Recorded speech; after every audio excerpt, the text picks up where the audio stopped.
हम लोग परसों से जो भी घटनाएं हुई उन सबको लेकर के लगभग सभी लोग परेशान थे। अंततः सबका प्रयास रहा और सबके प्रयास से आज हमारे भाई हम लोगों के साथ इको गार्डन में मौजूद हैं। चीज़ें थोड़ा सा क्रिटिकल हुई, उम्मीद नहीं थी कि इस तरीके की चीज़ें होंगी, लेकिन खैर जो भी हुआ, हम लोग लड़ने वाले लोग हैं। इस तरीके से यदि भविष्य में कम से कम एक हम लोगों को एक रास्ता दिखा कि यदि इस तरीके की चीज़ें हों, कोई जाए, तो हमें डरना नहीं और मजबूती के साथ लड़ना है। और कम से कम लोगों को एक ये भी संदेश गया, इवन लोगों तो छोड़िए, अधिकारियों से लेकर सरकार में भी, प्रशासन में भी, कि हम ऐसे लोग हैं, हम लड़ने वाले लोग हैं।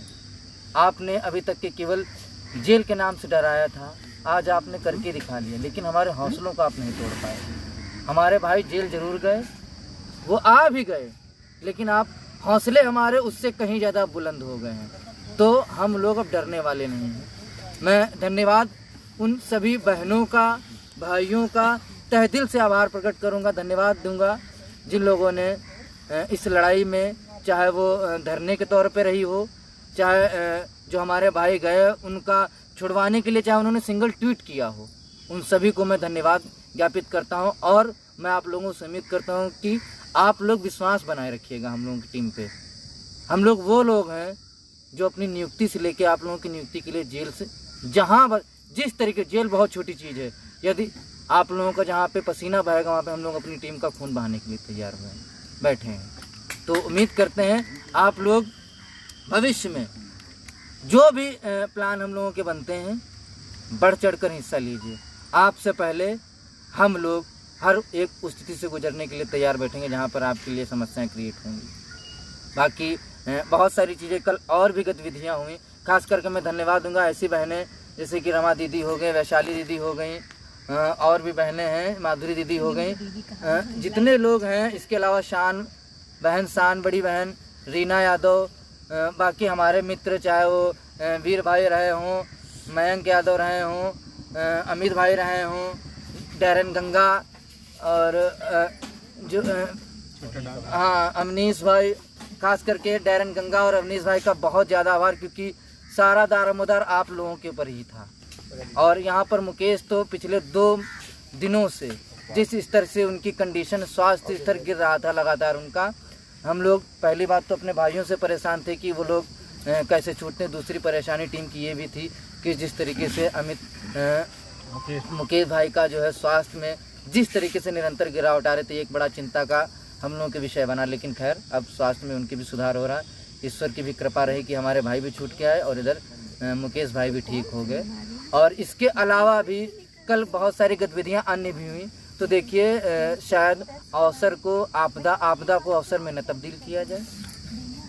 यदि कम से कम दिखना चाहिए, कल एक मैसेज लोगों में जाना चाहिए था, खास करके चाहे जो हमारे विपक्षी तौर पे हो, चाहे अचयनित हों या चाहे जर्नल के हों, कम से कम कल एक तो मैसेज ऐसा जाना चाहिए था कि हाँ, हमारे विचार भले अलग हो सकते हैं, लेकिन यदि कहीं बात 6800 कि एक अभ्यर्थी पे जान मान जेल की बात आएगी, तो वहाँ पर हम अपने विचारों को, मतभेदों को अलग रख करके हम एक मंच पर आने का काम करके दिखाएंगे। एक मंच में एक संदेश हम ऐसा देंगे। कल एक बहुत बड़ा दिन हो सकता था सभी के लिए, यदि सब लोग एक ऐसा संदेश जो 6800 में एक सकारात्मक ऊर्जा का संचार करता, चाहे वो आयोग टीम होती, बाकी लखनऊ टीम तो काम कर ही रही थी, बाकी जो अन्य लोग थे, यदि कम से कम, ठीक है हमारे आपके विचार मेल नहीं खाते, कोई बात नहीं, हमारे आपकी व्यक्तिगत बात नहीं होती, कोई बात नहीं, लेकिन यदि ये भाई जेल गए या जो क्या अपने लिए तो गए नहीं, अपने लिए तो गए नहीं, कहीं ना कहीं उसमें हर एक उस व्यक्ति का हित जुड़ा हुआ था जो इस 6800 की लिस्ट में है। तो कल एक बड़ा दिन था जो कई सारे हमारे भाई उस दिन को खो दिए।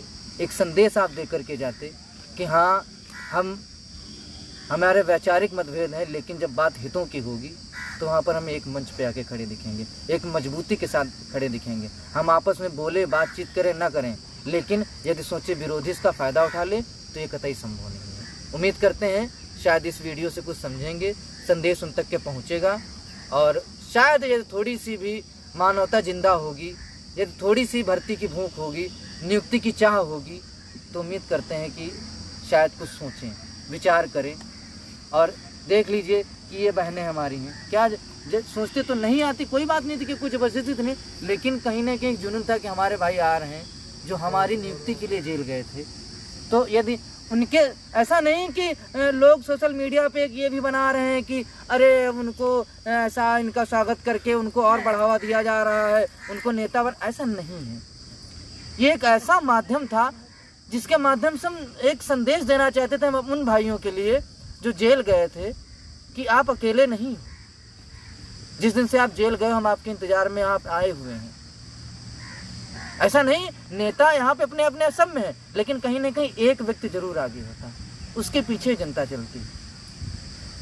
तो अब अपने नेता के, भाई कोई भी नेता यदि आता है तो हर एक व्यक्ति जो है उसके स्वागत के लिए पहुंचता है। अब उसको लोग अपने तरीके से तोड़ मोड़ के पेश कर रहे हैं कि अरे इनको नेता बनाया जा रहा है या तुम्हारी वैल्यू कम, ऐसा कुछ नहीं। एक टीम के तौर पे जब काम होता है तो टीम होती है।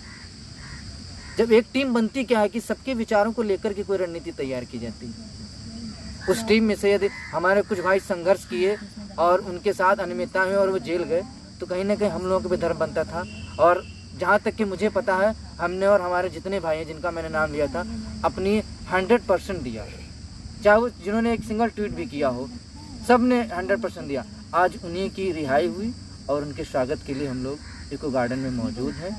आज खुश भी हैं और आगे की रणनीतियाँ भी तैयार हो रही हैं कि भविष्य में हमें रोड मैप तैयार कर रहे हैं कि किस तरीके से हमें क्या करनी है। हाँ, इतना ज़रूर है, एक संदेश हम लेके जा रहे हैं और ये संदेश हमारे दोनों बड़े भाइयों के माध्यम से दिया गया है कि ये जेल समझ लीजिए कहीं ना कहीं आपकी नियुक्ति का रास्ता तय करने वाली है। क्योंकि किसी भी चीज़ की अति वहाँ तक की होती है कि आप जेल पहुँच सकते हो, उसके बाद तो नहीं ना, तो वो अति क्रॉस हो गई। अब इससे ज़्यादा विकट परिस्थितियाँ आपके सामने नहीं आ सकती। अब जो भी परिस्थितियाँ बनेंगी वो आपकी नियुक्ति के तौर पे ही बनेंगी। धन्यवाद।